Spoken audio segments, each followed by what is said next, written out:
where it says, Shutter Island carries an ending so shocking, yet so faithful to what has come before, that it will go down as one of the most aesthetically right resolutions ever written. That's a really remarkable statement, Dennis. Yeah, I got a lot of emails after that. People saw that review. You know, so did you write it? How much did you pay for this? No. I agreed with it. I mean, I actually agree with that. It's wonderful. It was a wonderful thing. I was blown away by that when I saw that, and a little kind of, you know, Taken I'm aback? Irish. Irish we don't take compliments well, and that's the mother of all compliments for this book. And so I just was kind of like, oh, okay. But since we've had, it's strange. The thing that's the weirdest thing about the book in terms of the reaction to it is that in the majors, in the really big areas, it's getting phenomenal reviews. It's in the smaller areas where it's not. It's very strange. So that, you know, Janet Maslin at the New York Times gave it a rave, and the Washington Post wrote it a love letter. I mean, again, talking about this ending is this, you know, and that just that feels great. But I also had predicted the other side, and so I'm really good with it. I'm very comfortable with it. Are you? Because Yeah. I was going to ask you, and you know, one of the reasons I'm bringing this up is not really so much about you, but I have found over the years how incredibly naive readers can be about things like bestseller lists, about, I mean, I know I have customers who think that books up in the front in the chain stores are there because the staff likes them.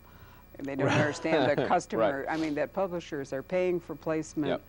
of books in those kinds of stores in the same way that Kellogg is paying Sure. to put one brand of cereal at eye yeah. level on the shelf in Yeah, the grocery that's store. the business.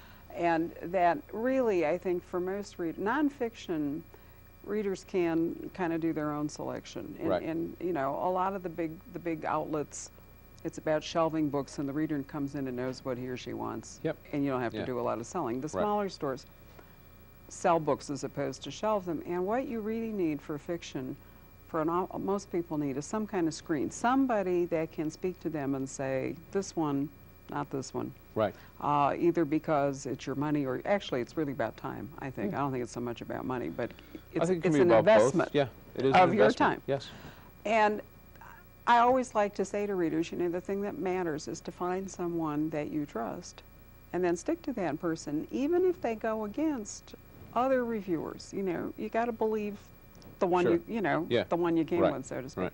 I was very interested to read the PW and some others, and then to read Marilyn Stasio's review, and I brought it up, not to be annoying, Oh, no. but because No. she absolutely hated Shutter Island, you know. But Marilyn has hated most of my work. Has she? Because and I thought Marilyn- she liked Mystic River. She liked Mystic River. But Marilyn was also, I don't think it was a coincidence that Janet Maslin's review came out 4 days earlier and was much Ah, larger. okay. And trumped Marilyn's. And I think Marilyn just didn't get the book. I also think, to be quite honest, I don't think Marilyn likes writers to risk. Well, I don't that's what I think- was wondering. Is I see it time and time again that where she really slams somebody tends to be when they do something a little daring. Where if you stay in your little cookie cutter place, then she'll treat you very nicely. And I find that really sad, because I'm of the opposite spectrum. If I read a writer who took a risk, if the book isn't 100% successful, I'll still say, yeah, but they hung it out. They swung for the fences. You know, Right. this is gutsy. This took you know, artistic daring. I would much rather read that than read the same thing over and over and over again from a writer. I agree. I think writers you're already hemmed in by this very simple thing that almost every writer writes about the same thing book after book after book. You're writing pretty much the same book in terms of your obsessions, in terms of your themes. There's no way around it. You can't, you know. Sure. Look at so- Ross McDonald, even look at John D. McDonald. But, I Absolutely. mean, you know, classic examples Yeah, of the same stuff. You know, but are they taking fresh interpretations of that? And that's where you get interesting. You know, so I feel like you know, Shutter Island is absolutely the same obsessions I always have. I mean, there's the whole thing about how do you live with violence? How do you carry violence? How do you there's questions about what is your nature? How do you live with your inherent nature? And then there's, I think, the same. I see it in book after book. You know, this basic theory that people are ultimately unknowable, that you just can't know. There's nothing more fascinating or dangerous than the human mind. And so, so all the central obsessions are there, and then all I did was I just kind of moved it. I went into the 50s, and I put it on an island, and I told a crazy little booga, you know, watch out, here comes the dark and stormy night type of story, with rampant 1950s paranoia and the specter of, I thought, for me, it was every page to me was permeated by the specter of McCarthyism. That it was Absolutely. It was a book about I McCarthyism. was young then. I'm a lot older than you are. Yeah, And yeah. I was a teenager at the time you're writing about, Yeah. and I can remember the whole McCarthy. The worst fight I ever had with my father, who would have made Barry Goldwater look sort of leftish in many ways, Dear. was when I was an undergraduate at Stanford, and universities staged a demonstration against TUAC on the steps of the San Francisco City Courthouse. Right. And I was one of those washed down the steps with a fire hose.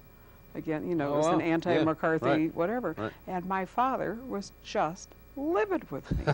I've never forgotten that. But, you know, even as a teenager, you could see, I mean, and you only really know now, decades later, what really happened. You know, Yep. the reverberations, the damage, you know, all the things that actually happened to people that got caught up in that whole McCarthy thing. Because at the time, most of it's sort of subterranean, and you just kind of see, I mean, you see it, but you don't see the personal stories. You know, you don't Yeah. see all those 10, 20-year echoes, the kinds Right. of things you like to write People about, were- actually. yeah. Mystic River is Yeah. really about that. Exactly. The past is the present, you know, Yeah. to a lot. And I think it's, you know, I was writing a book about repression to some extent, to being, to repressing what you think, because that's what World War II veterans were taught to do. You bet. They were taught to repress what they thought and to not talk about what they saw. And so, yes, they were the greatest generation, but we also left them holding the bag a lot. Because people say, well, World War II vets never spoke. Well, nobody wanted them to.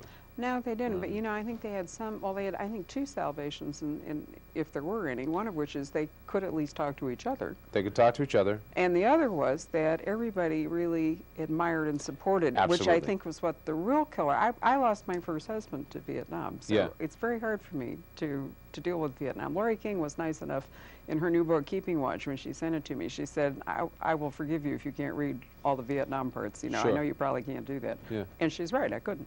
Yeah. But the thing I think that was the most devastating was that, you know, for those who didn't do the Canadian thing or whatever, Right. who actually went to fight, there was no well done, No. thanks for saving Same it. thing with Korea, same thing with...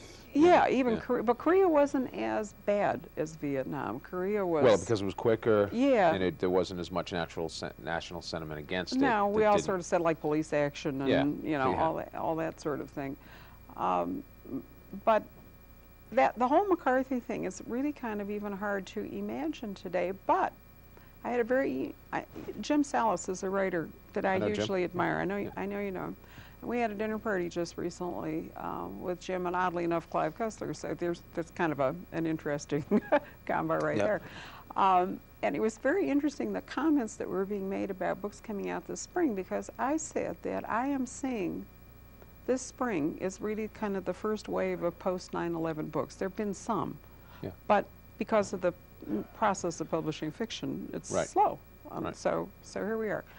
Various writers reacting in different ways. Roger Simon, who went to Prague with Moses Wine and has really done kind of a terrorist thing. Catherine Hall Page, who's done a family thing on Sancerre Island and dealt with it in her way. But guys like Peter Blonner, who has just written a brilliant book called, Yeah. I think, The Last Good Day. Yeah, Fabulous book. it's a great title. Wow, It is, beautiful and title, yeah. and I mean, it's just an astonishing book. But the point is that Peter has taken a guy who actually was working on right next to the Trade Center, mythically, this is fiction, watches the plane fly by him, and Yeah. you know, and who lives in suburban New Jersey. And you would think that the suburb was safer, the police department was safer, you know, all the sorts of security things or things that you thought you could rely on all turn out not.